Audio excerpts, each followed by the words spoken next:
வணக்கம். நான் dental doctor மோகனாம்பிகை. இன்னைக்கு நான் சொல்ல போகிறேன் இந்த ஹியூமானிட்டி பேசிஸில் டென்டல் ஃபீல்ட்லேருந்தே ஒரு விஷயத்த நான் சொல்கிறேன். டென்டல் ஃபீல்ட்லேருந்து என்ன அப்படின்னா, எல்லாருமே பல் சொத்தை வந்துச்சுன்னா அடைச்சிக்கணும் அப்படின்னு நினைப்போம். அடைக்கணும் அப்படின்னு சொல்லுவோம். பல்ல சொத்தையை அடைக்கணும் அப்படின்னு. அடைக்கிறதுக்கு பழமையான காலத்துலேருந்து யூஸ் பண்ணிட்டு இருந்த ஒரு மெட்டீரியல் வந்து பார்த்திங்கன்னா, பாதரசத்தை, அதாவது மெர்க்குரியை யூஸ் பண்ணி சில்வர் துகள்களை அதை வந்து ஒரு அரைக்கிற மாதிரி ஒரு கண்டென்ஸ் பண்ணி வைக்கிறக்கூடிய ஒரு ஃபில்லிங்.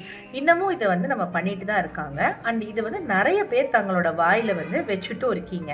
அதாவது அது பல்லோட இயல்பு கலரில் இல்லாமல் கருப்பு கலரில் இருக்கிற மாதிரி இருக்கும். அது ஷைன் ஆகும், ரொம்ப ஸ்ட்ராங்காக இருக்கும். அதை வச்சுட்டு இருக்க நிறைய பேர் என்ன நினைப்பீங்க அப்படின்னா, இது நான் 10 வருஷம் முன்னாடி வச்சேன், 20 வருஷம் முன்னாடி வச்சேன், இது வச்சு 5 வருஷம் ஆச்சு, நல்லா சாப்பிட்றேன், நல்லா இருக்கேன். அஃப்கோர்ஸ் அவ்வளோ ஸ்ட்ராங்கான ஒரு நல்ல வந்து ஃபீலிங் தான் அது. ஆனால் இதில் இருக்கிற பாதரசம் வந்து ஒரு உயிர்கொல்லி நோயாக இருக்கக்கூடிய, ரொம்ப பயம்படுத்துகிற ஒரு பெரிய வியாதியை கொடுக்கக்கூடிய தன்மையை அது கொண்டுள்ளதுன்னு சொல்லி ரிசர்ச்சில் ஃபைண்ட் அவுட் பண்ணி, இந்த ஃபில்லிங் வந்து நிறைய பேர் இதை பற்றி தெரிஞ்சவங்க, ஈவன் டென்டிஸ்ட் வந்து அட்வைஸ் பண்ணி இந்த ஃபில்லிங் வேண்டாம் அப்படிங்கிறத பரிந்துரை செஞ்சு மாற்றி பண்ணிட்டு இருக்காங்க. ஆனால் இப்போது உலக நாடுகள் எல்லாமே சேர்ந்து கோர்ட் ஆர்டர் பாஸ் பண்ணி என்ன சொல்லியிருக்காங்க அப்படின்னா, 2034 இந்த ஃபில்லிங்கே பண்றத முழுமையா நிறுத்திட ஒரு முயற்சி எடுத்திருக்காங்க. உலக நாடுகள் எல்லாம் சேர்ந்து பண்றதுக்கு ஒரு 10 வருஷம் காலத்தை எடுத்திருக்காங்க இன்னிலிருந்து.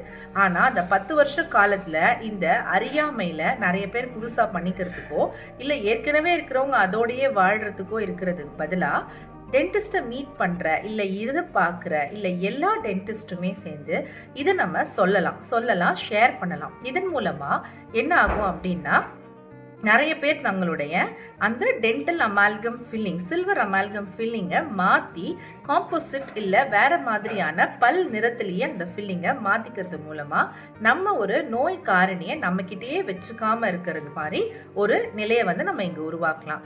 அதை முன்னிட்டு இந்த ஆர்டரை என்கரேஜ் பண்ணியும், இதை வந்து ஒரு ஹியூமனிட்டியோட ஒரு டென்டிஸ்டாக பேஷண்ட்டுக்கு டாக்டர் செய்கிறதா இல்லை ஒரு ஹியூமனுக்கு ஒரு ஹியூமனாக செய்கிறதா, FMC dental and health care இந்த மாதிரி அமால்கம் ஃபில்லிங் வச்சிருக்க யாராக இருந்தாலும் என்டர் ஆகி அது ஒரு நல்லபடியான ஒரு காம்போசிட் ஃபில்லிங் இல்லை வந்து ஒரு ஏதோ ஒரு கைண்ட் ஆஃப் ஹசாட்ரஸ் இல்லாத ஃபில்லிங்காக மாற்றிக்கிறதுக்கு 50% கன்செஷனை எப்போதுமே யூட்டிலைஸ் பண்ணிக்கலான்னு நான் அனௌன்ஸ் பண்ணுறேன்.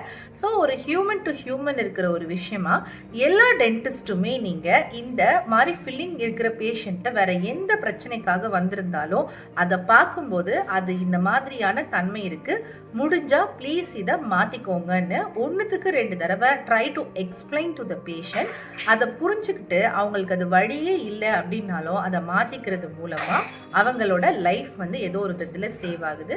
So this is dedicating to all the dentist and all the public, and please aware of this silver amalgam filling and try to avoid it. Thank you so much.